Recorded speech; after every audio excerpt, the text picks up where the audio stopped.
Jagex is nerfing the Fang, but they're also buffing the Scythe. Hey everybody, it is Dak here from the Ed Boys, and today we're talking about the Scythe and the Fang rebalances. So Jagex recently released a blog that is called Project Rebalance. There's actually a lot of things on this list, including some skilling rebalances and a lot of weapon and combat rebalances. This blog even talks about potentially changing how run energy depletes and also changing some NPC defensive stats, so monsters could be weak to certain types of spells like water or fire spells, or even certain types of range ammunition. They also have a list of items here that they're looking to nerf a little bit, including the Osmumten's Fang, the Voidwaker, the Ancient Godsword, the Occult Necklace, and then potentially the Tome of Fire and Water. Why, they gotta take my Voidwaker away from me, bro? Plus, they have a list of items that they're looking to buff, including the Scythe, the Elder Maul, the Soul Reaper Axe, and then a couple of the lower level prayers. Also, real quick, they mention here that they might adjust the damage to roll between 1 and your max hit instead of like a 0 to a max hit, which is nice. Currently, if you hit a 0, it could have been an inaccurate hit, or you just happened to roll a 0 and you were accurate, and that's honestly kind of a dumb mechanic. There's a lot of stuff in this blog we could talk about, but specifically for this video, we're sticking just to the Osmumten's Fang nerf and the Scythe buff. We're going to start off with the Osmumten's Fang. Old School's premier tank-busting stab weapon was introduced alongside our most recent raid, the Tombs of Amascut. Since then, we've seen conversations crop up time and time again about its use across the board and whether its power is healthy, in particular with the release of Desert Treasure 2, Vardorvis. Not only Vardorvis, there's also the Duke. So the Duke and Vardorvis are both weak to slash. They released Tombs of Amascut.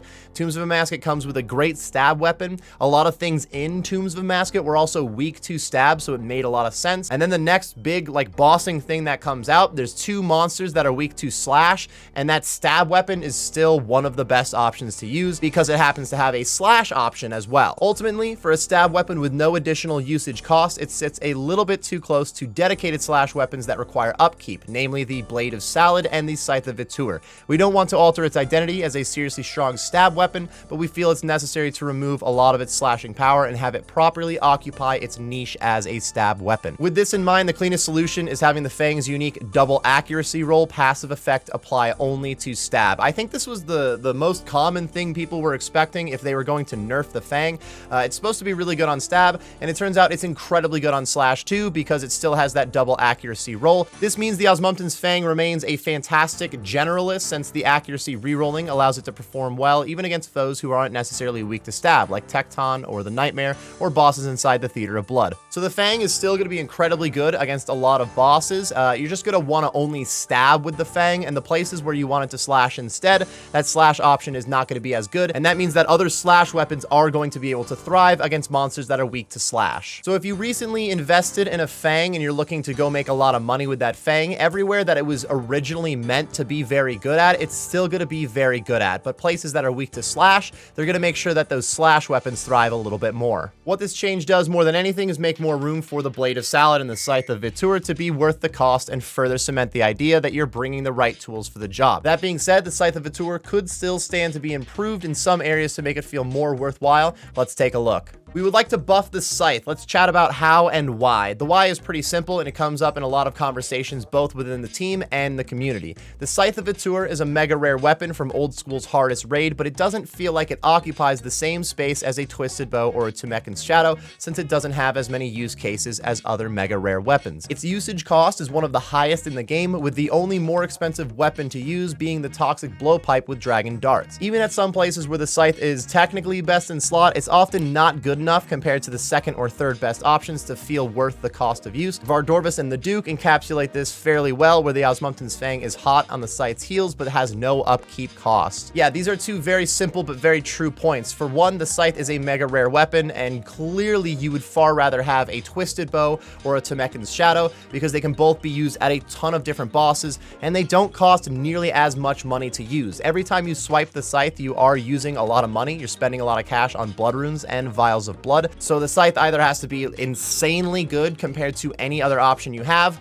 or you just are having fun and you don't mind hemorrhaging cash. So I think we could put together that means they want the Scythe to be more useful in more places, and they also are thinking about making it cost less to use. Long term, we want to commit to adding more content featuring low defense / weak 3x3 or bigger bosses where the Scythe is likely to shine. Bro, I swear, If the Fortis Coliseum comes out and there is not one monster in the Coliseum that fits this description, I'm going to lose my mind. It's worth noting that when the Scythe is already good, it's really good. The DPS potential is beyond that of the Twisted Bow and Tumeken's Shadow in many places, and we believe the main thing separating the Scythe from other mega rares is the sheer volume of content where the T-Bow and the Shadow are best in slot. In the short term, we want to make a few direct changes to the Scythe, ultimately aiming to give it an extra edge in a few more instances without overly buffing it in spots where it's already strong, and above all, make it feel good enough to be worth the cost of use. With all this in mind, we want to give the Scythe a slight accuracy buff so that its use cases are slightly expand and performs a little better against NPCs with slightly more respectable defense levels. That was a lot of slightly. Additionally, we have aimed to cut the use cost down so that even in places where it doesn't utterly steamroll the second best in slot option, the time saved or extra GP per hour made feels like a worthwhile decision rather than just steadily increasing the hole in the bank. So they want to add plus 15 slash accuracy to the Scythe. This gives the Scythe a slight boost in many of the instances listed above, but it doesn't shift power much in places where defense levels are already very low,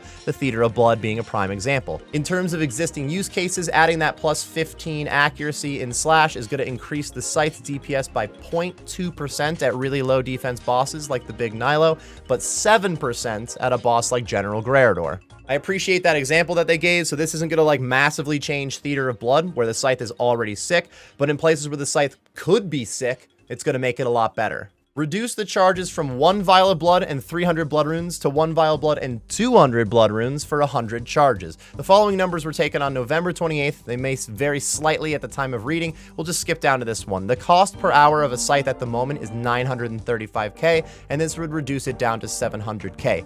It's worth pointing out that that's the cost of using a Scythe consistently for a full hour, so in between raise rooms while you're not using it, you don't actually spend that much money per hour, but overall this is a 26% reduction in the cost of using a Scythe, which is pretty significant. And then one other thing they popped in here was only use a charge when the Scythe actually hits an enemy. While this isn't a frequent occurrence with the Scythe, since all 3 hits roll accuracy independently, it's likely to add up over an extended period of use. In particular, the Scythe is more likely to miss at enemies with high defense, which means this change will mostly benefit the Scythe in places where it currently struggles.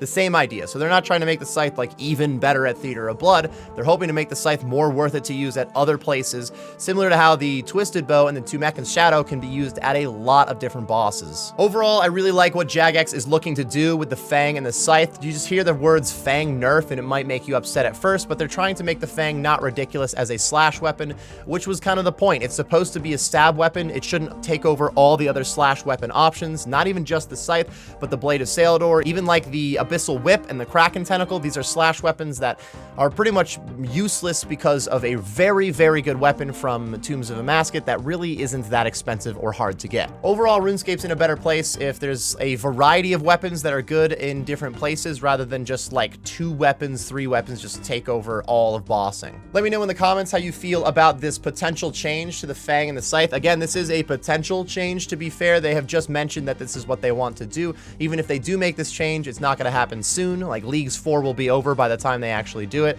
and they are looking to get some feedback from the community, so it might not even be this exact stuff that gets changed, and they might change that up a little bit, and I'm sure we'll see that in future blogs. If you enjoyed this video or you just got some useful information, be sure to like and subscribe for more content. I also stream on Twitch, which is hopefully linked on the screen and in the description. Thanks for watching, and best of luck on your grinds.